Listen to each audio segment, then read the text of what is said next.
എം.ഡിയുടെ വീട്ടിലെ മോഷണം തുടങ്ങിയിട്ട് 4 വർഷം. പലപ്പോഴായി മോഷ്ടിച്ചത് 16 ലക്ഷത്തിന്റെ സ്വർണം. സാഹിത്യകാരൻ എം.ഡി. വാസുദേവൻ നായരുടെ വീട്ടിലെ മോഷണം ആരംഭിച്ചിട്ട് 4 വർഷത്തോളമായെന്ന് പ്രതികൾ.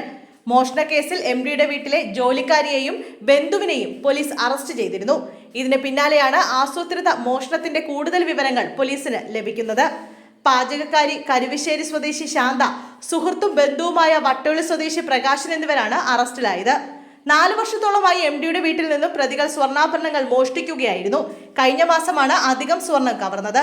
3, 4, 5 പവൻ തൂക്കം വരുന്ന മാലകൾ, 3 പവന്റെ വള, 3 പവൻ തൂക്കം വരുന്ന 2 ജോഡി കമ്മൽ, ഡയമണ്ടിന്റെ 1 ജോഡി കമ്മൽ, 1 പവന്റെ ലോക്കറ്റ് തുടങ്ങി 26 പവന്റെ സ്വർണമാണ് പ്രതികൾ തവണകളായി മോഷ്ടിച്ചത്.